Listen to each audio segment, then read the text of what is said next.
tabulate the points, add them to yesterday's, and the top 3 teams will head to a winner-takes-all event final that we're looking forward to.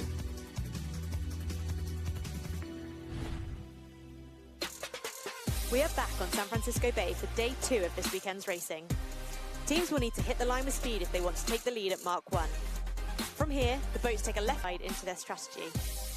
The tide, shown by the blue arrows, will be coming in from under the Golden Gate Bridge all day, in the same direction as the wind, which means relatively flat water and will knock some of the power out of the gusts. Starting well and minimising mistakes will be the difference to the day, for the team wanting to take the win in front of the Adrenaline Lounge. So it'll be 11 teams off the line today. If you weren't with us last week in Los Angeles, Rockwell, Denmark had a collision with a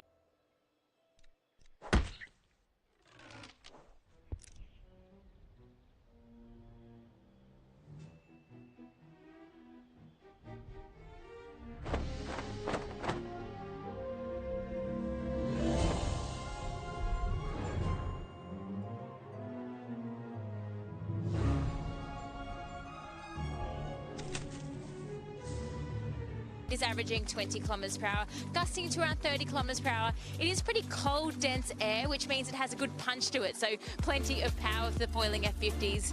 The tide, it's a little bit slow right now, but as the day progresses, it will start ripping and really become a factor into the racing. As Hannah was saying, it's nice flat water, so I'm expecting the flight controllers to send it. Configuration-wise, same as yesterday, 24-meter all-purpose wing, J2 front sail, high-speed T-foils, and high-speed rudders. The cool part about this race course is there's plenty to play for, so it's going to be epic racing for the athletes. Only the top 3 teams will face off in a winner-take-all one race with just 3 teams out on the Pacific. Set to go, we have 3 fleet races for you, and then only the top 3 teams will face off in a winner-take-all one race with just 3 teams. That'll be race the Pacific. It will be 3 fleet races, and then the top 3 again in the event final. So we saw this play out yesterday. Hannah, 90 seconds away from the start of race number 1. That'll be race 5 officially, like 3 fleet races, and then the top 3 again in the event final. So we saw this play out yesterday, Hannah. A lot of teams delayed their entry into the start box, going way to the back and then hitting the line. How do you like the chances today, knowing the conditions that we have?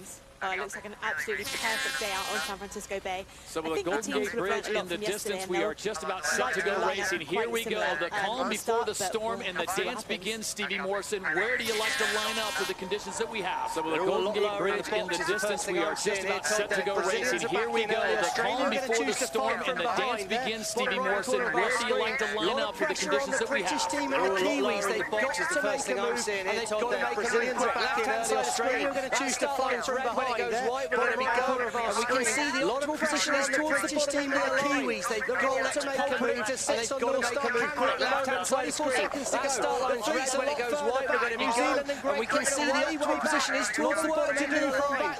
Australia are going to be straight to six on North Star Camera at the moment, position 4 seconds to go. The fleets are on things up now. New Zealand in great execution. Canada well positioned. To do for position. The French once again Dylan starts coming in through the middle position at the top of the line. Canada's about things up now. It's about execution. Canada well positioned. Spain well positioned. The French once again. Dylan Pierce coming in through the middle. Who's got to the top of the Swiss? That line's about to go wide. Oh, North Star so the Canada race is on with speeds approaching 85 kilometers an hour. The entire fleet of 11 now making their way to mark number 1. On the inside, you've got the Swiss, but it will be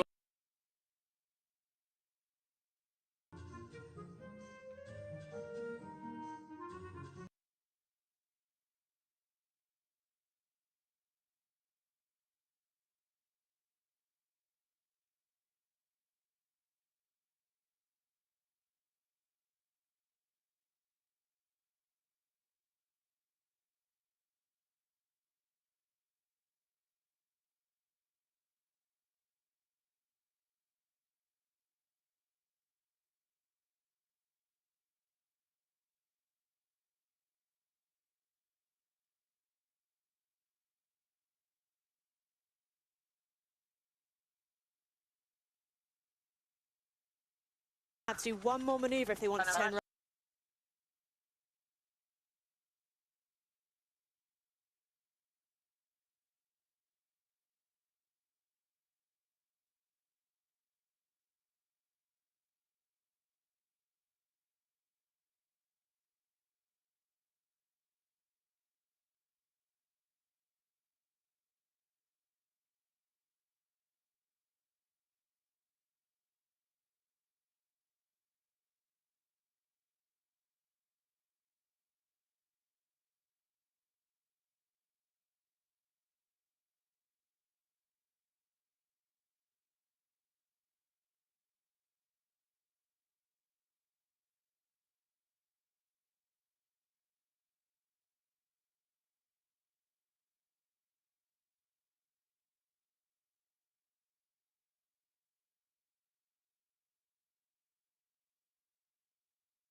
speed on board the right turn offshore. A bit lower than the Swiss at the minute, but they're minimising distance if they're ahead.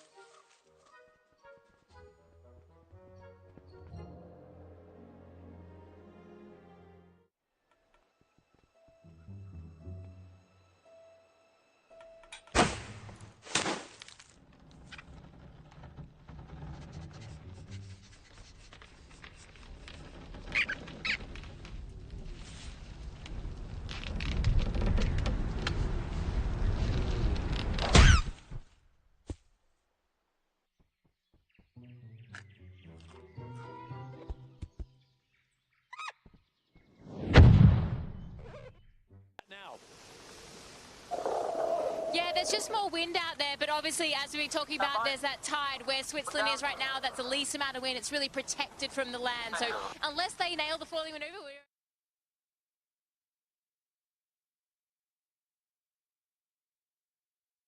Hannah, they're now over 100 meters ahead of both Switzerland and Canada. Yeah, and Great Britain have made a little gain here. They're up to 7th, and they're going to be potentially set up for a left turn, I think, there, Han.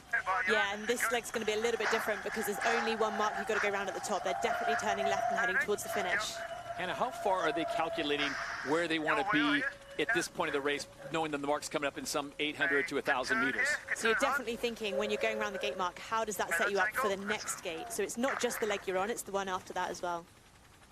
Big moment. And we think about the race to the final, Todd, which we shouldn't lose sight of out there today. Canada and Australia, they're well set here. But right now, France out in the lead are going to be back to within 2 points of the Spanish. So Spain have got to keep the hammer down in the middle of the pack. There starts to be a bit of a gap after that. And of course, remember last year in the final, the grand final event, it was Spain against France to get there. As we give you this great look at the T-Mobile for Business 5G camera angle on board the French right now. Flying pretty high there, Stevie. They got to feel pretty confident with that flight controller. Oh, we've been looking into the stats a lot, and the French are consistently the highest boat out of the water. Now, that doesn't come without risk, but if you do it well, the higher you can foil out the water, you're generally speaking reducing the drag. There's a lot of other factors in there, but the simple point is less foil or boat in the water, less drag, more speed. Somehow the Swiss have found the speed, and they are starting to close that gap as it comes under 70 meters. But remember, the French will have one more maneuver, the Swiss will have 2. Exactly, and I think the French, if the Swiss have made a gain on this side away from the shore, that's where the French are coming back to now. At the moment, as you head in towards San Francisco, what we're going to call the left-hand side of the course, where the Swiss are going, there seems to be consistently less wind, and less wind is not good. As it stands right now, it would be Canada, Australia, and Spain making it in, with the French missing out by just 2 points. But a lot can change now, especially if France can get this win. 2 more fleet races to go before we have the event final. Yeah, it just looks a huge gain, and just as we cut away there, you can see Spain were looking like they might be ahead of Canada. It's really a big feature on the course here, but what never stops being a feature is that good manoeuvres mean points, and the French there have done a beautiful manoeuvre. They've sailed a clinical race here, been very clean. They've overtaken the Swiss, and right now, well, they look pretty well set up, left turn and then head straight to that finish line. So now it looks as if the battle is on for 2nd and 3rd place. Those are valuable points, especially if you were Spain, Canada, and of course the Australians always seem to be in the mix. And here it is, the final mark, and it will be France making that left-hand turn heading towards the finish line. Yeah, well set up here. Looks like the wind had turned to the right, so those people that had come to the bottom right-hand corner of our screen sailed a lot less distance and in more wind. And in race number 5 on day 2 at the Oracle San Francisco Sail Grand Prix, the Emirates winning moment goes the way of the French. After a tough finish yesterday, wasn't it, where they lost that win? Oh, it's tight in there. Spain dive inside. I think they did have rights. They did just. Huge move by the Spanish. That makes a big difference to our overalls. Tom Slingsby will hate that. Absolutely snuck in on board And look Spain. at Canada, though. Canada has the speed. Can they get the pass? I think they're going to struggle to get through the disturbed wind, but it's another place gain. 2 places lost for Australia. That's going to put them right back into the fight to make the final. Big maneuver by Spain and Diego Botín. Australia now will come in 5th. Well, Emirates Great Britain, look, they're right in the melee. They still, of course, on the leg going back up towards the next mark, right at the back of the pot there. Slingsby will hate that. Remember at the end of Los Angeles, Todd, Slingsby said every point counts. How crucial will those 2 points be as this day goes on? So now the battle is on for 7th place. It is currently being held by Red Bull Italy with the Black Foils of New Zealand. We haven't spoken much about them in this race. They look like they're going to grab an 8th. Yeah, I mean, it's disappointing for the New Zealand team there. The Black Foils are going to be really disappointing. That puts them, they're still in the mix here. They're going to be 6th, but they're over 10 points out of the final with just 2 races left. So they're really relying on some big mistakes from the team.